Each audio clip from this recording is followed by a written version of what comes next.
Good morning. How's everybody doing today? This morning, I'm going to do something a little different. I appreciate the videos that you've watched and commented on. I'm going to try to help you, the stewards, to defend against attendance-related discipline. You know, Vincent Brado, in the foreword to Defenses to Discipline, and I'm going to paraphrase here because I've lost my only copy of Defenses to Discipline from that time, said, in theory, there are only two categories of activities letter carriers engage in. Ones that can get them in trouble or disciplined, and other activities that they could never get in trouble for. For example, delivering their route in a timely manner or having satisfactory attendance. You could never get written up for that. What if we could bring all of the actions we engage in every day and somehow make them fit into that second category? We're going to try to do that with attendance discipline today. Do these defenses work? Most of the time they do. So let's start with this. Most of the time, management can easily prove somebody was absent, can't they? This only leaves us with technical arguments. But wait, what if we could actually nip their accusations in the bud, sow doubt in their case even before they make it? Where would this start? Well, this would start at the just cause interview. So let's go to the beginning. As stewards, we must guide our people. We must take that just cause interview over and control that just cause interview.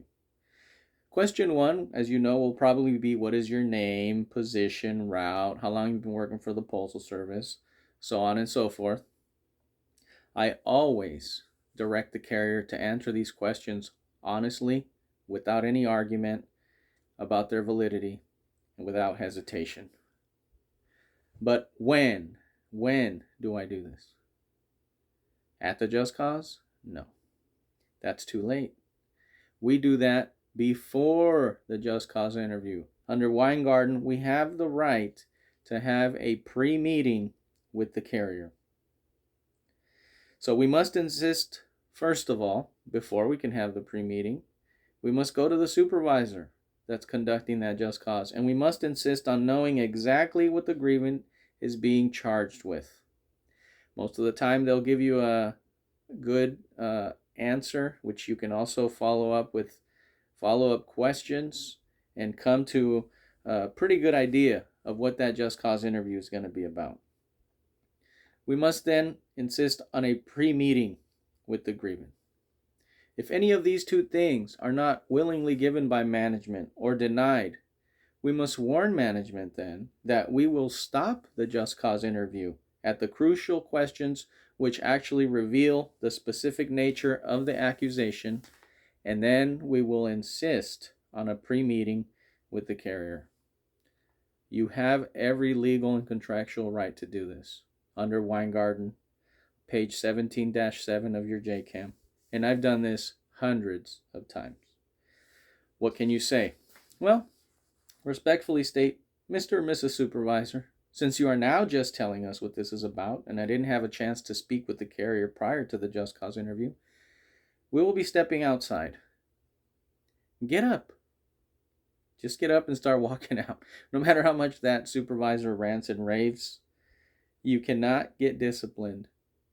You are in a protected activity status, and you do not have to follow management's instructions while you are carrying out your steward duties.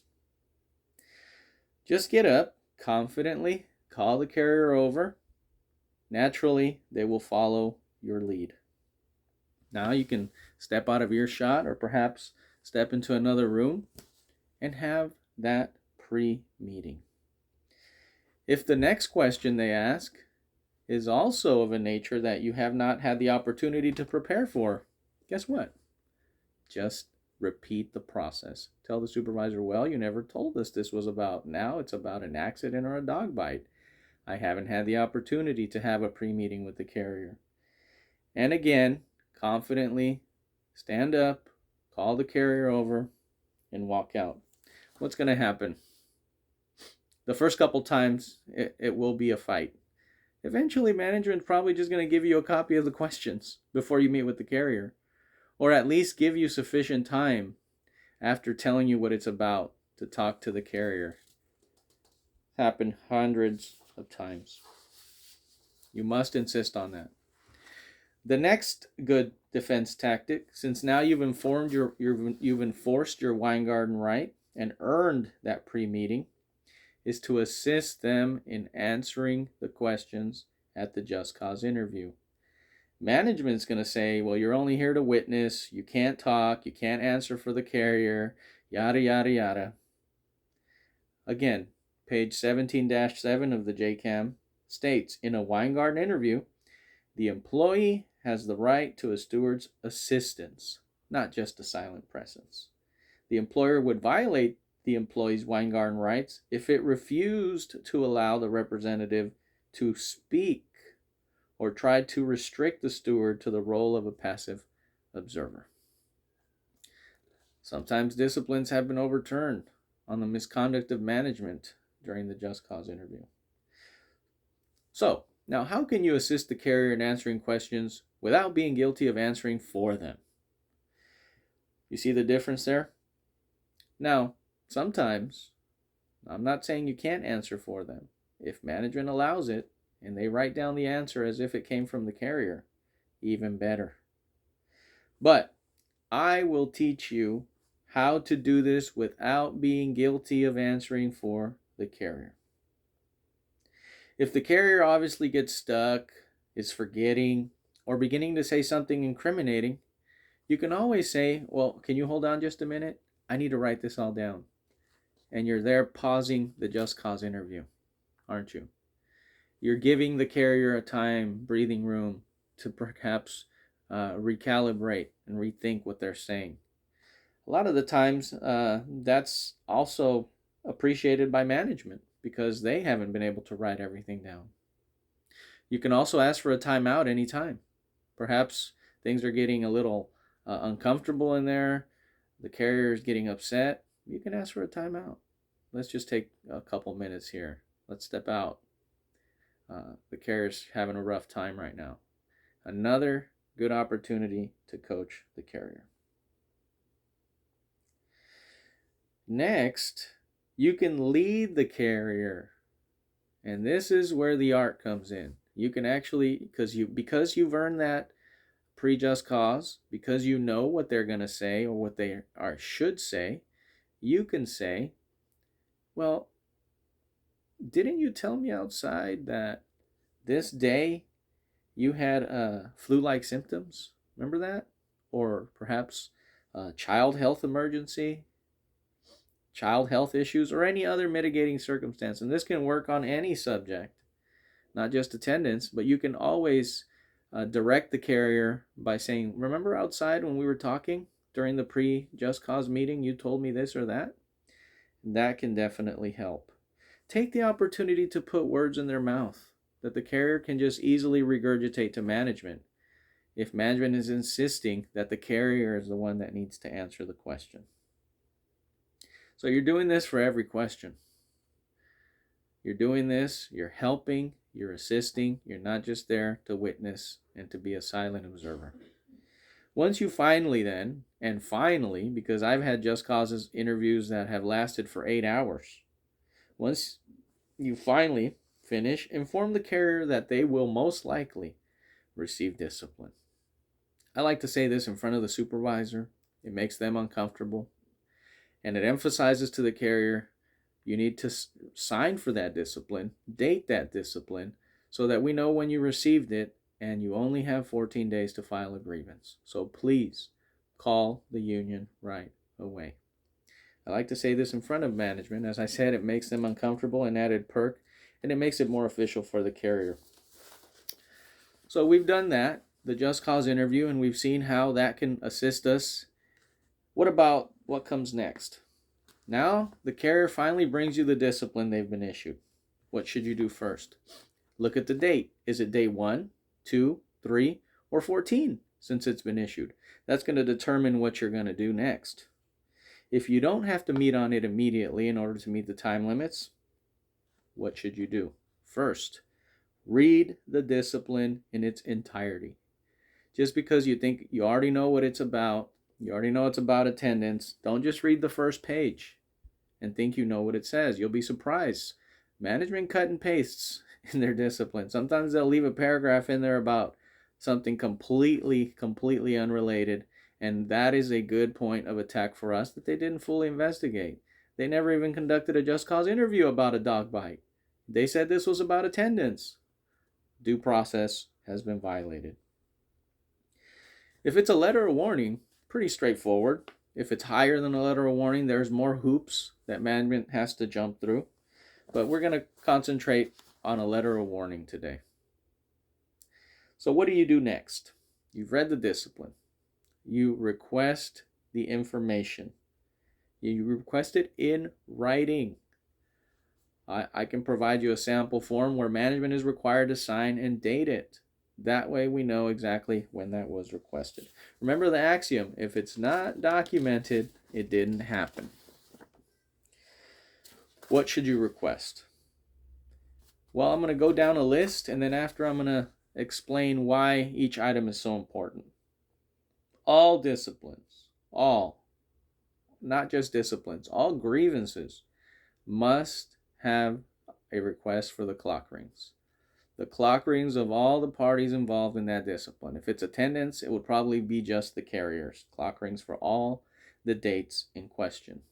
Number 2, management's copy of the just cause interview. Number 3, the PS Form 3971s. Number 4, PS Form 3972. Number 5, any medical documentation. Number 6, all FMLA reports. Number 7, the ERMS call-in sick log. Number 8, proof the agreement was scheduled to work on the dates in question. The clock rings are obvious, aren't they? They're going to tell us if the carrier was there, if they weren't there, if they were late, what they did that day, if they worked, what routes they worked on, what their leave balances are. See, an argument can be made that the carrier has very high leave balances and their recent attendance is just an anomaly, not deserving of discipline. Why is management's copy of the just cause interview so important? Well, because sometimes they don't match. They don't match our copy of the just cause interview. Which one should we use? We use the one that is most favorable to the carrier. Number 3, and sometimes they don't write everything down either, so we can make an argument that their notes are incomplete and they just haphazardly investigated. Why is the PS Form 3971 so important? Because management must maintain the PS Form 3971s in order to maintain PS Form 3972. This is a contractual requirement in ELM 511.42. When they fail to maintain the 3971s, perhaps they don't have them or they only have the computer-generated ones, guess what? We pretty much have free reign to argue that that absence was pre-scheduled for a doctor's appointment or whatever the case may be. And many of the times, that's actually true. When they sign them all on the same date, when they present them all to the carrier to sign on the same date, we can argue they've been fabricated simply to justify the discipline, which is also a violation of ELM 511.42. You'd be surprised how much mileage that argument gets us. Number 4, why is it so important? Many times, the PS Form 3972 doesn't match what the clock rings say. Why? Because they come from 2 different systems. One comes from the tax system in the post office, and one comes from the ERMS or ERM system. And they don't always merge correctly. Most of the time, the 3972 will also be blank under the comments. What does that mean? That means there's been no attendance reviews. Anything else? A separate piece of paper? They give that welcome back letter, perhaps? I argue it's an official discussion. And if they've already given the carrier an official discussion for those dates, now how are they turning around and issuing them discipline for those same dates? Article 16.2 says a discussion is for minor offenses. We argue that that discussion took care of those absences, and now they're just adding to the penalty, a form of double jeopardy. You'd be surprised how far that gets us as well. Number 5, any medical documentation. Obviously, this would prove the carrier was really incapacitated for duty and may indicate the condition or absence is potentially FMLA qualifying. Is there a contractual basis for this? Yes. National Pre-Arbitration M-1558. You can just Google NALC MRS and then input this number in the field, in the number field of that decision, M, or you would just put 1558. What does this say? It states the DRT team has the authority to determine whether a certificate of a serious health condition submitted in connection with a potential Family and Medical Leave Act protected absence provides the information required to obtain FMLA protection. You see how powerful that is? I know a lot of DRT members don't know this, but they would do well to go and look for this decision and start using it. So making this argument along with the medical documentation could very well result not only in the discipline being rescinded, but also in having FMLA protection for that carrier for those absences. Sounds pretty awesome so far, right? Number 6, all FMLA reports. Also an opportunity for management to perhaps make your case for you. Sometimes they don't check that. And there's something in there, in their system, that FMLA was actually requested or even approved, and that would make your entire case, or even pending. There's something in there they don't want you to know. We may also find out the carrier has had this same condition covered under FMLA in the past, but was negligent about recertifying, which now gives us the grounds to argue that this absence should continue to be treated as FMLA protected until they get that documentation resubmitted. Number 7, the ERMS call-in sick log. Why is this so important? Well, this will tell you what the carrier requested when they actually called in. Did they request FMLA? Was an FMLA case number generated? You can then piece together the history. Did they notify management the day before the absence? If so, how is it unscheduled? You may also find out they requested continuation of pay for an absence. This would give us grounds to confirm the existence of an injury, of an on-the-job injury, and help the carrier get that paperwork filled out. We're all one bad step or lift away from an injury, so this is quite common. Number 8, proof grievant was scheduled to work on all dates cited. Why is this important? Who has the burden of proof and discipline? Management does. So if the discipline involves an AOT, absence from overtime, mandated on your SDO, and you didn't show up, we almost have a sure win. See, there's usually no written schedule or written proof that the carrier was actually scheduled. We also take the position that a notice simply posted on a time clock somewhere does not constitute an instruction for the carrier to alter their adherence to their regular schedule. Sometimes these notices are not seen, fall off, because they're simply taped, or they get buried under other papers. So you've done all these things now. Let's say you submitted this request, and let's pretend you have a conscientious, responsible, and responsive supervisor or manager, and they get back to you, and they provide you all, if not most, of the things you've requested. Now what? Well, now you will request to interview the issuing supervisor. What will you ask? Each case is a little different and will be based on the documentation you received. However, there is a set of general questions that will be helpful in almost any case, and I'll go through those. Number 1, and I start this off right away. You don't know how much time it saves, how many headaches. Would you like to reduce this discipline to a discussion? A lot of the times they agree and we're done. A discipline reduced to a discussion has been rescinded per Article 16:10. It just has to say will be immediately reduced to a discussion. Don't forget to put immediately. Number 2, please explain why you have failed to provide perhaps steward time or perhaps some document. That's a general question. Number 3, please explain why you have disciplined the grievant when he was really sick or when he really had a family emergency, etc. A lot of the times they won't be able to answer that question, as that's requiring an argument from them, which many times they're not sophisticated enough to make. Number 4, please explain why you waited blank months or weeks to issue this discipline. See, many times a carrier will call in sick 9, 10 times, and finally on the 11th time, they'll issue the discipline. What happened? This is going towards disciplining without warning. Are you saying that 8 absences was okay? 9 absences was okay?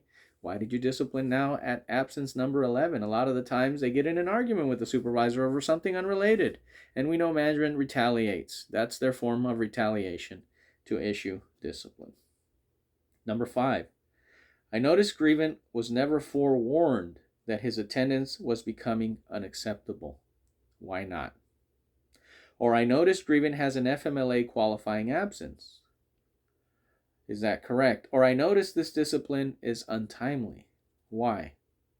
You'll find you can get really far with these I noticed questions. You're basically making an argument and then forcing management to agree or disagree with your premise.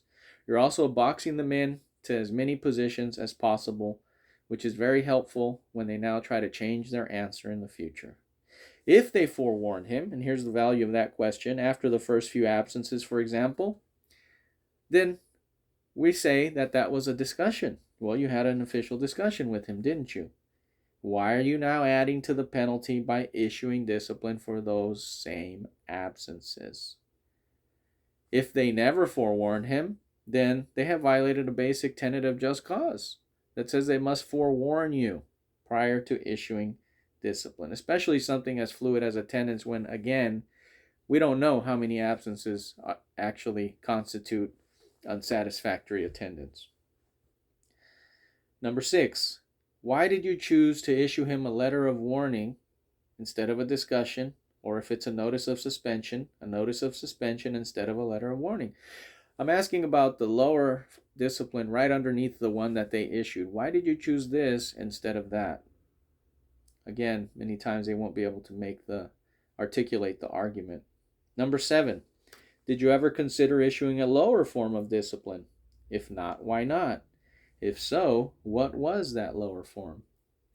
You can get into their mind this way, into their reasoning, and see why they decided on something instead of something else. Or again, if it was a command decision, maybe they'll even tell you, because that's what I was told to issue, which would be a perfect slam dunk.